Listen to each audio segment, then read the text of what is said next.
love you guys so much.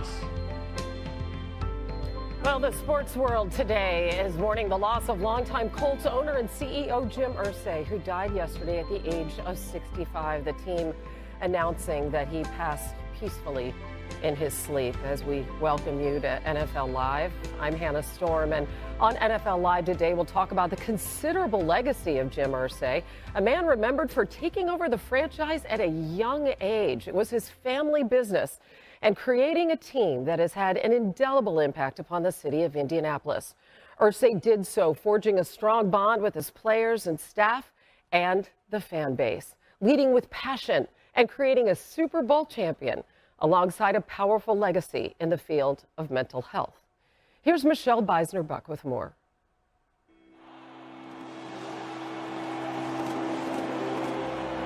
World champions for the first time since 1971. The image of Jim Irsay hoisting the Lombardi Trophy after the franchise's victory in Super Bowl 41 could be one of the proudest moments of his professional life. But the longtime Colts owner had his share of turbulent personal moments as well in his 30-plus years in the spotlight.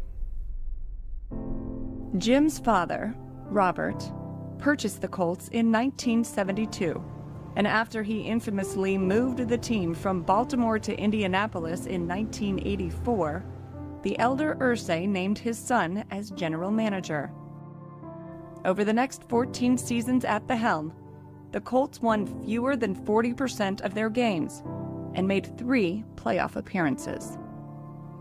When his father passed away in 1997, 37-year-old Jim took over the franchise. His moves to hire Bill Polian to run the front office, draft Peyton Manning in 1998, and later hire head coach Tony Dungy would transform the team to a Super Bowl contender. Rarely when you start a franchise do you hire a Hall of Fame quarterback, Hall of Fame head coach, and a Hall of Fame general manager to be with Tony, Bill, and Peyton Manning. The team added Edgerrin James, Marvin Harrison, and Reggie Wayne. The Colts would win 8 division titles in 13 years and reach their peak at Super Bowl 41.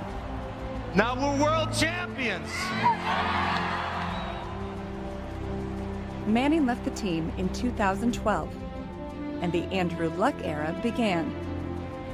But despite 2 more division titles, it was Irsay's off-the-field behavior that grabbed headlines.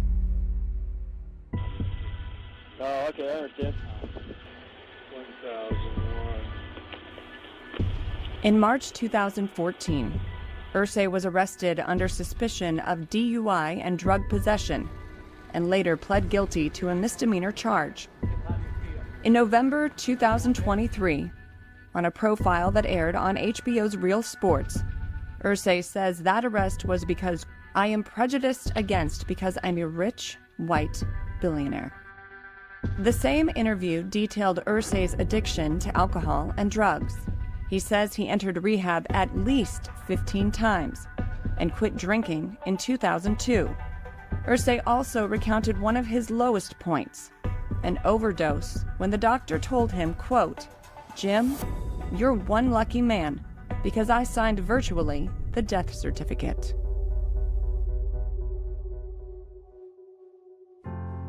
I'm in it for the journey. I'm not big on destinations. This journey, keeps going, and I'm all in for it. From the love of his Colts to his collection of rare guitars and artifacts, and calling famous writers like Hunter S. Thompson a friend, Jim Irsay navigated 2 distinct worlds: the rock and roll counterculture of the 1960s and 70s, with the polished nobility of NFL ownership. NFL Commissioner Roger Goodell had this to say: "We were deeply saddened to learn of Jim Irsay's passing. Jim was a friend and a man deeply committed to it." And we should add that Commissioner Goodell pointed out his impact in the field of mental health, as Irsay raised tens of millions of dollars for Kicking the Stigma campaign, spurred on by his and his father's struggles with addiction. As we welcome you all to NFL Live now, Adam Schefter is with us, Peter Schrager, Mina Kimes, Mike Tannenbaum, all here to discuss the singular legacy of Jim Irsay. And Peyton Manning's going to join us later as well. And Adam, I'd love to start with you. How will you remember Mr. Irsay? Well, Hannah, he was an engaging, eclectic, unique, complicated, gregarious, warm individual. And he will be remembered for the many marks that he left in the world of football, taking over as the general manager of the Colts when he was 24 years old. He used to be in the weight room lifting weights with the players. There were pictures of him in the weight room lifting weights so that could inspire the players to outlift the owner. And then, of course, he had the huge impact on Indianapolis, the city, getting a new stadium built, and all the good he did there. I remember sitting down with him in 2017 for a podcast interview that we posted today. And he went on and on. I don't think I've ever done an interview where I asked fewer questions and the subject did more talking, but that's exactly how Jim Irsay was. He was incredibly interesting and engaging. He talked about Jim Morrison and Jack Kerouac and all the people he had met in his life. And if we look back to last night, just hours before the Indiana Pacers tipped off against the New York Knicks in the Eastern Conference Finals, Jim Irsay's final tweet was to wish the team in his city good luck. And it was almost as if they had the luck of Jim Irsay on their side last night in one of the more remarkable postseason NBA comebacks that we've seen. This is a man also that was tapped by Edgerrin James and Dwight Freeney and Marvin Harrison to be their presenters at the Hall of Fame. So you know how much he meant to all those individuals and to the city of Indianapolis itself.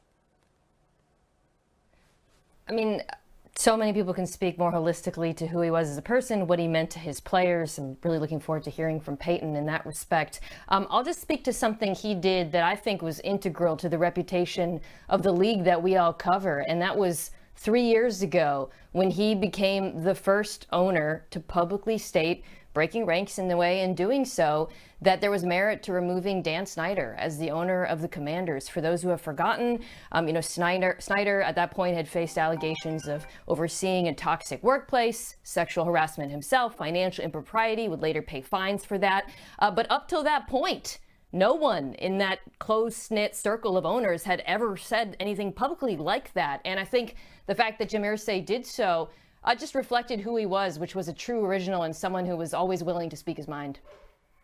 Yeah, beautifully said. A total maverick in a lot of ways also. You think of a billionaire owner in football, you might have a vision. And then there was Jim Irsay, who beat to his own drum, quite literally. I had a good relationship with Jim Irsay, covering the NFL for many years and coming to Indianapolis quite a bit. And I always remember going and speaking with him, whether it's at a game on the sidelines or at a league